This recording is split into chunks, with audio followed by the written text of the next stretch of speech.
السلام عليكم ورحمة الله وبركاته. مروين يومنا يا الملك استاجوبتان واحد كسر دواتان ووركيجي هبينمو قضبوا يقول مهم سنة عاوة هين هنا وحكمد waxaa asir rasmi ah u furmay ololaha doorashooyinka madaxtinimo qodobkaasi waxaa idin faahfaahin doona wariyahayaga gaarka ee u qaabilsan doorashooyinka studio-ga labaad iniga tabin doona qodobka labaad ee warkana waxa uu yahay gudoomiyaha FIFA ayaa saxaafadeed ku qabtay waranka ciyaaraha ee guuleed kuwaasi waxay hayeen qodobada warka ugu muhiimsanaa imikana isagii oo faahfaahsan munaasabad loogu talagalay bandhiga buka xog waramaya taariikh nololeedka madaxweynaha ayaa lagu dahfuray safaarada Faransiiska ee safaaradda Djibouti ee rugtooda tahay Faransiiska munaasabadaasi dahfurka buugga taariikhda madaxweynaha jamhuuriyadda mudane Ismaaciil Cumar Geyle waxa si rasmi ah u dhaqaajiyay wasiirka arrimaha dibadda iyo iskaashiga caalamiga mudane Maxamed Cali Yuusuf waxaana uu jooga safiirka Djibouti ee Paris Ayad Muuse Yaxya iyo diblomaasiyiin kale oo isku jira Djibouti iyo dalka Faransiiska munaasabadaasi waxaa iyaguna u joogay bahda saaxiibada qoraayada Djibouti iyo qurbo joogta reer Djibouti ee ku sugan dalkaasi Faransiiska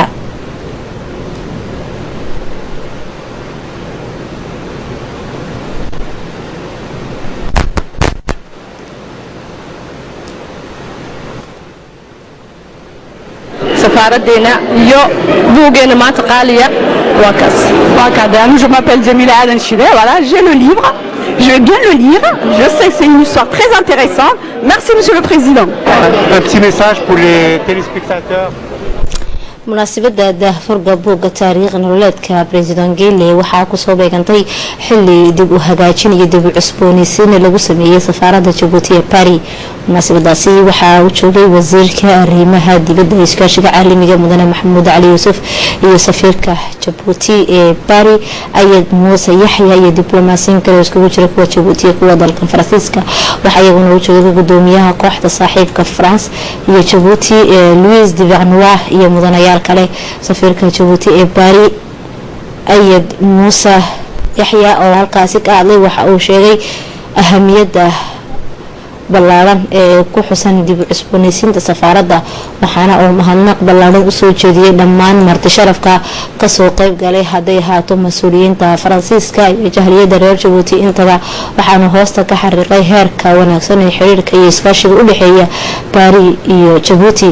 waxaa sidoo kale halkaasi ka hadlay wasiirka arrimaha dibadda iyo iskaashiga caalamiga oo sheegay in buuggan uu yahay mid ka xog waramaya taariikh nololeedka madaxweynaha jamhuuriyadda mudane Ismaaciil Cumar Geyle iyo waxqabadkiisa waxaana uu sheegay inuu ku soo beegantay munaasabadan dahfurka munaasabada kale ee iyadoo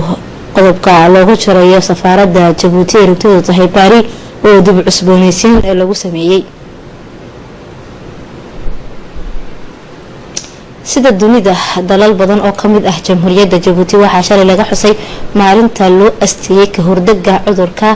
dhaxanta ama tuberculosis waxaa munaasabadaasi loogu talagalay baraarujinta bulshada dhibta uu leeyahay cudurkaasi iyo siyaabaha looga hortagi karo ayaa waxa ay ka qabsoontay xarunta caafimaadka bulshada ee Citystad waxaa bartilmaameed la qaatay uu yahay sanadkan cududeena aan isku geyno si aan u dabargoyno dhaxanta waxay ahayd maalintan mid loogu talagalay in bulshada lagu fahamsiiyo macnaha dhaxanta sida loo kala qaadi karo siyaabaha la iskaga ilaalin karo iyo amuuro kale oo la xiriira waxaa ka qayb galay wasimaha xogayaha guud ee wasaaradda Cabdiraxmaan Abubakar agaasimaha xanuunada ee sida gaarka loola tacaalo Dr. Maki Muuse Shaxim agaasimaha daraasaadka qorshaha iyo iskaashiga caalamiga Mahad Ibrahim Xasan isku duwaha barnaamijka qaran ee hortagga cudurka dhaxanta marwo xaawo geesod iyo waliba laba mas'uul ka socda hay'adaha OMS iyo PNUD wasiirka caafimaadka Dr. Qaasim Isaaq Cusmaan oo halkaasi ka hadlay waxa uu sheegay in xuska caalamiga ee ka hortagga cudurka dhaxanta ay tahay maalin dadweynaha dib loo xasuusinayo sida la iskaga ilaaliyo in la qaado cudurka dhaxanta waxa uu sheegay wasiirka caafimaadka Dr. Qaasim Isaaq Cusmaan inay tahay maalin wacyigelin ah oo fariin u gudbinaysa bulshada wasiirka caafimaadka waxa uu hoosta ka xariiqay dadaalka xukuumadda gaar ahaan wasaaraddiisa ee hoos dhigida saameynta iyo faafinta cudurka waxa uu sheegay in dadaal badan uu galay sidii looga daweyn lahaa dadka uu ku dhaco xanuunkaasi tuberculosis tuberculoskani dhexday arrimo ilaaliyaha safaaradda sacuudiga ee rugtadu tahay Jabuuti mudane xasan bin maxamed al-Axmaari ayaa shalay gudoomiyay munaasabada gabagabada howlaha diimeed ee tartanka quraanka kariimka sanadada 2015 munaasabadaasi waxaa u joogay gaar ahaan danjirayaasha wadamada carabta oo ugu horeeyo danjiraha dalka Falastiin Kamil Gazaaz iyo waliba hay'adaha aan dawliga ahayn iyo culimada waxaana lagu faray aayadaha quraanka kariimka waxaana marti sharafka ka soo qayb qaaday halkaas lagu soo bandhigay sawirro ka xog maramaya hawlaha muhiimka ee xagga diinta intii kulankaasi lagu guda jiray arrimo ilaaliyaha safaaradda Sacuudiga Sheekh Xaddi iyo danjirayaasha ayaa hadiyado guddoonsiiyay dhalintii ku tartamaysay akhriska tartanka quraanka kariimka ah hadal uu halkaasi ka jeediyay danjiraha Sacuudiga Carabiga ee u fadhiyay Jabuuti waxa uu sheegay inuu mahad ceshay dhammaan mas'uuliyiinta ka soo qayb qaadatay munaasabadaasi waxaana intaasi kadib uu ka waramay howlaha lifaqa diinta ee sanadada 2015-2016 kaasi oo la kaashanay wasaaradda arrimaha islaamka ee diinta u qaafta ugu dambeyntii waxa uu hambaliyo u soo jeediyay dhalintii ku guuleysatay tartanka quraanka kariimka waxa sidoo kale halkaasi ka hadlay arrimo ilaaliyaha Sacuudiga oo amaanay xiriirka labageesoodka ee u dhaxeeya Jabuuti iyo boqortooyada Sacuudiga waxaana hoosta ka xariiqay xiriirka taabanaya dhinacyada kala duwan gaar ahaan dhinacyada dhaqanka hay'adaha dalka u qaabilsan ururinta zakada iyo qaybinteeda diiwaanka zakad ayaa sharcigelinkii dambe u qaybiyay cunno iyo raashin ubadka ka soo jeeda qoysaska hantooda hooseyso iyo kuwa agoomaha barnaamijka qaybinta buugaagtaasi waxaa ka faa'iideystay 104 agoomo ah waxaana ka qabsoontay dugsiga Al-Xigma ee magaalada madaxda waxaana u joogay mas'uuliyiinta diiwaanka zakad iyo mas'uuliyiinta wasaaradda arrimaha islaamka iyo waliba wakiilada hay'adaha dhaqanka oo gaarsiiyay najaad ee dawladda Kuwait intaasi kadib waxaanu faahfaahin naga siinay la taliyaha wasiirka arrimaha islaamka mudane cilmi Cabdillaahi Cadar waxaana yiri جمعية وفديا كصعداء كويت ومثل جمعية النجاة الخيرية يغو سيدي خير بدن وأيو كانين أواميها أي كفالة ضاهيين أي كفالة قادين هراء وكفالة قادين iyada oo la xiriirdo booqashada rasmiga ee ku yimid shalay gudoomiyaha xiriirka kubadda cagta FIFA uu dalkeena ku soo gaaray Gianni Infantino waxa qaabilay gudoomiyaha xiriirka Jabuuti ee kubadda mudane Suleymaan Xasan iyo mas'uuliyiinta xiriirkaasi labada mas'uulna waxa ay ku qabteen shir saxaafadeed garoonka ciyaaraha ee Stade Guuleed waxa uu sheegay gudoomiyaha FIFA inay sharaf u tahay joogitaanka maanta dalka uu ku yimid gaar ahaan qaaradda oo dalkaasi ka tirsan buuray qaaradda Afrika waayo waxa go'aansaday inuu booqasho ku tago qaaradani Afrika kadib kolkii aan hantiyay jagada gudoomiye oo maanta laga joogo bil kadib markii aan soo indheeyay ku soo maray buuri waxa aan la kulmay waxqabadka ciyaaraha dalka Jamhuuriyadda Jabuuti hadii ahaato xagga kooxaha iyo xagga maamulka iyo xukuumadda intaba waxaana ka muuqata dadaal horle iyo jacaylka loo qabo horumarinta ciyaaraha qaran ee Jamhuuriyadda Jabuuti waxa sharaf ii ah buuri inaan la kulmay ra'iisul wasaaraha Jamhuuriyadda mudane Cabdulqaadir Kamil Maxamed xogay dawladeedka dhalinta iyo ciyaaraha Badul Xasan Badul iyo waliba gudoomiyaha xiriirka Jabuuti mudane xiriirka Jabuuti kubadda cagta mudane Suleymaan oo aan ka dhaxdhexday buur sida uga go'an tahay kor u qaadida ciyaaraha dalka barnaamijkan aan soo bandhigay iyo mashaariicdan soo bandhigay kolkii doorashada gudoomiyaha FIFA waxa ay ahayd in kubadda cagta ay horumarto iyo in aan si wada jir ah aan uga shaqeyno oo wax ka bedelno istaraatiijiyadii hore daawadayaal intaas ayuu ku idil yahay warkii balse waxa aan si toos ah idin ku gudbin doonaa warkayga studio-ga labaad ka baxaya ee gaarka ah doorashooyinka oo Maxamed Abdiraxmaan isagu idin la socodsiin doona ee daawasho wacan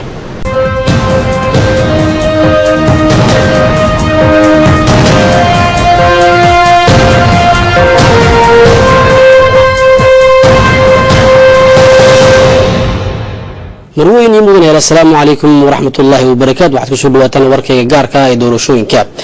qodobka horeeyna warkayga gaarka ee doorashooyinka caawa waxa uu yahay maalintan barakeysan jimcaha bisha Maars ay tahay 25 gobolka midnimada Dikhil ayaa lagu qabtay isku soo bixi u horeeyay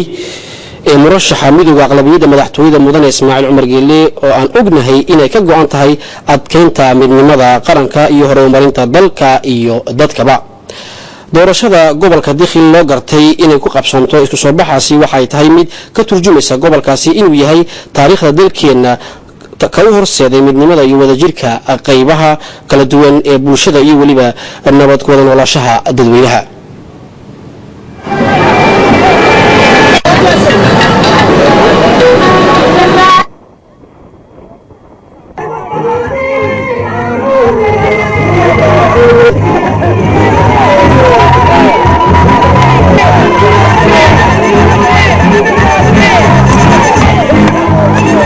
Soomaalidu waxay ku mamahdaa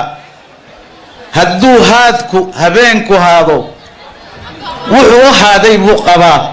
iyay tidhaahdaa. waxay noqotay doorashada maanta baaq dadweynaha ka yimiday idinka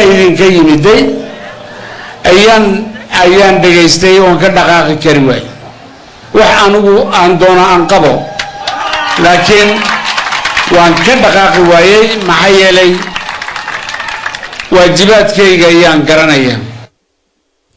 murashaxa madaxa bannaan Xasan Idriis Axmed oo taageero sugna ka helay xisbiga ARD ayaa galabtii ololihiisa isaguna doorasho ku dhigay xarunta ARD ee magaalada madaxda. kolkii halkaasi gaaray guddiga taageerada ayaa soo dhaweyn wanaagsan u fidiyay murashaxa Xasan Idriis.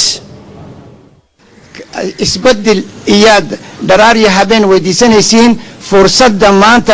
aad haysatiin waa inaad warqadaad gacantiinaad ku haysatiin inaad ii codaysaan. aniga waxaan nahay musharax doonaya dhulkayagii horumar oo gaaro. waad ogtihiin maanta mashaariic badan iyaan ni hordhigaynaa oo miiting walbana waxaan ka hadli doonaa mashaakilka Djibouti dhexdeed ayaa la xagga biyaha ha noqoto xaggii caafimaadkii xaggii iskoolkii xaggii horumarkii xaggii dhismaha xaggii kooraanka. dhibaatadana way badan tahay. haddii ilaahay nala qabto shicibkii Djibouti nala qabto guul waan gaaraynaa insha Allah waan badinaynaa. waa inaan noqono dad isku duuban reer Djiboutiyan baan wadanahay mulxili ka bilaaba ilaa Casaamo dad walaalaan nahay. isbaahaysiga mucaaradka USN ayaa isaguna maanta bilaabay ololihiisa doorashada waxaana isbaahaysiga USN uu isku soo bax uu ku qabtay xaafadda Xayaabley ka tirsan degmada Balbala. taageerayaasha USN ayaa ku soo dhaweeyay xaafadda Xayaabley gudoomiyaha USN Axmed Yuusuf iyo murashaxa sharciga ee USN Cumar Cilmi Khayre iyo xubnaha liiska ugu jira ee kala shaqeynaya ololaha doorashada. isla wararka doorashada ee gaarka ah waxaa ka mid ah iyadoo ay la xiriirdo ololaha doorashada madaxtinimo ee 8 bisha Abriil 2016 murashaxa USN Maxamed Daoud Shixim ayaa maanta isku soo bixiisii u horeeyay ku qabtay Avenue 13 isagoo ay weheliyaan kooxdiisa ololaha murashaxa USN ee u loolamaya doorashada madaxtinimo ee 2016 Maxamed Daoud Shixim ayaa khudbadiisii u horeysay ee ololaha ku hor akhriyay dadweynihii halkaasi isugu yimid. isla wararka dalka waxa kamid oo kale murashaxa madaxa bannaan Jaamac Cabdiraxmaan Jaamac ee u loolamaya doorashada madaxtinimo ee 2016 ayaa caawish ku soo bixisay u horeeyay ku qabtay ka soo horjeedka garoonka ciyaaraha ee xaafadda lixaataasi oo la xiriirda ololaha doorashada madaxtinimo ee 2016 oo si rasmi ah u bilaabantay habeenkii Khamiisii saacadu markay ahayd saqbarkii. dadka halkaasi ka hadlay oo kamid ah xafiiska murashaxa Jaamac Cabdiraxmaan Jaamac ayaa sheegay in ay ku rajo yihiin in murashaxoodu guuleysto Abriil.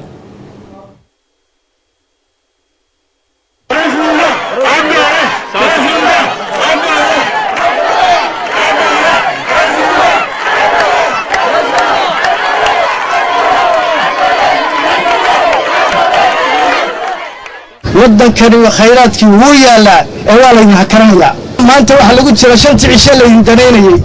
5 cisho jaadka la siinayay nabadiina 5 sannadood ee intuna way soo socotaa. shantii sannadood oo hijra way ku xigtaa ayaan leeyahay war shantaa cisho ka gaajooda oo suunka dhexda ku xidha oo 5 sannadood oo barwaaqo u guura oo codkana siiya oo waxaad ku ducaysataan ka ugu khayr badan ilaahay idin dooro darashay dawladda bixiso ما هي الأفرنين من الأفرنين يكون كورنات معها وين تتكلم قلبيه ما هي قبيلة الحلوسية وين دمانو وزير كان قبيل كاكو حسابته وياه وين وزير قرن نقطة وياه هو الباب ده يدين فرادان وهي وزيركو يمد حوينه بيدك ويدين شغينيا يدين bilowga ololaha doorashada madaxtinimo awgeed waxaan idin soo diyaarnay qormo ka waramaysa dhammaan shuruudaha looga baahan yahay murashax walba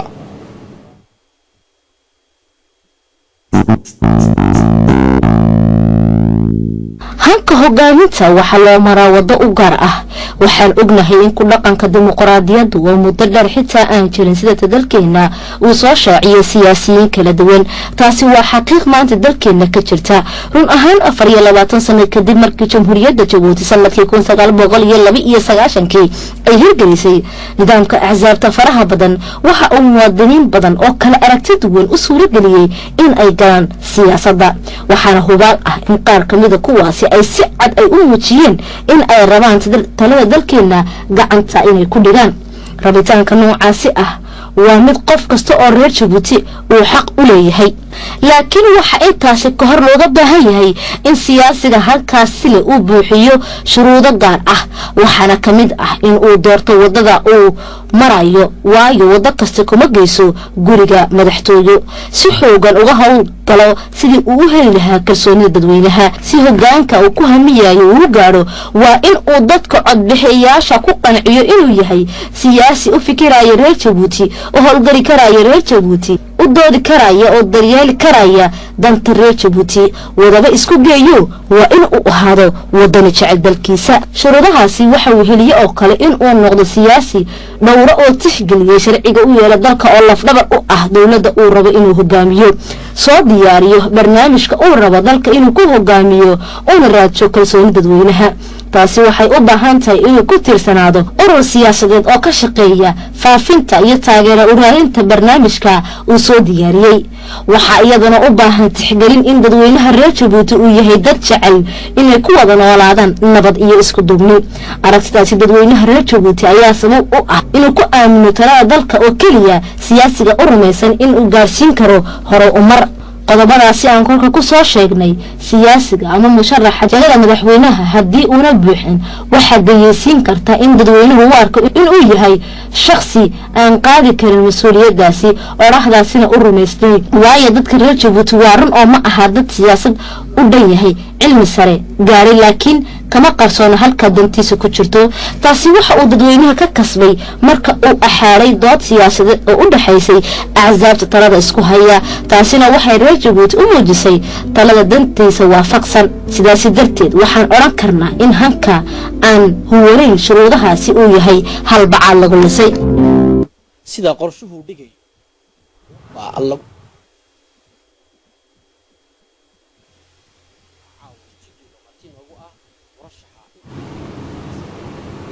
oo uu waraysan doono wariye maxamed daahir waa adiga iyo 5 kale ama 6 musharax ayaa tihiin kuwa ku loolamaya doorashooyinka madaxtinimo ee bisha Abriil 8 ka dhacaya dalka kolka sideebada u aragtaa musharaxa tirada intaas leeg ee markii uu horeysay taariikhda dalkeena ka qayb qaadanaysa ama ku loolamaysa doorashooyinka bismillaahir rahmaanir rahiim doorashada madaxnimadu waa doorasho u furan dadka oo dhan oo aanan ku xidhnayn xisbi inaad ka mid ahaato aanan qasab ahayn oo kelidaaba aad iska dhigan karto dee waa tartanku u fiican yahay xaqna weeyaan dadkana in dee la siiyo in ay kala dooran karaan markii dee ay doorashooyinkii hore marna waa mucaarad u imanaya marna uu ka wada maqnaanaya markana uu soo butaacay oo wuxuu noqday 5 buu noqday dee anagu waan soo dhaweynaynaa waan odhanaynaa laakiinse dee dadweynuhu ama dadka codbixiyayaashu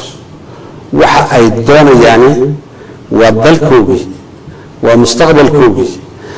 waa yacni naftoodii iyo nabadgelyadoodii iyo nabad sugidoodii waxa ku xidhan masiirkoogii oo dhan yaa ku xidhan yacni madaxnimada oo dee waa meeshii ugu sarraysa maxay deeda kolkaa dadku doonayaan waxay doonayaan inay ogaadaan qofkani waxa uu u hayo waxa uu yahay waxa uu meesha uu ku wadi doono inay ogaadaan oo khasab inay dee lagaga dhigo in uu murashax kastiba uu keeno barnaamij uu isleeyahay waad wadi kartaa dadka waad ku qancin kartaa dalkana hore baad ugu marin kartaa uu isleeyahay ay tahay asluubta doorashooyinka kolkaa anagu waan aad baan usoo dhaweynaynaa inay 5 iyo 6 iyo 7 intay doonaan dimuqraadiyadeeda iyay ku tilmaamaysaa mudane ismaaciil cumar geelle haddii aad UMPtiin maanta isku soo bixidii ugu horreeya waxaad ku qabateen dakhal dadweynuhu aad bay uga soo jawaabeen baaqiini taasi maxay adiga kugu dhalinaysaa sidee soo arkaysaa mustaqbalka waxaan u dooranay dakhalba waxa weeyaan yani gobolkii midnimada waxa weeyaan gobolkii nabadda aan ku xidhnay waxa weeyaan weji cusub oo waddanka yani geed socodkiisii nabadda dabadeed ayay iyadu hooyo u ahayd saa daraaddeed baan nidhi halka aan ka bilowno ifafaalaha ay deena siinayso markaan aragnay dadkii aan hor joogsanay waxa weeyaan inay noo muuqato inay baaqoogii ay ka dhabaynayaan markii 1 November baaqii ay ii soo jeediyeen aniguna waan ka jawaabay idhi markaan hortagay sida ay u yimaadeen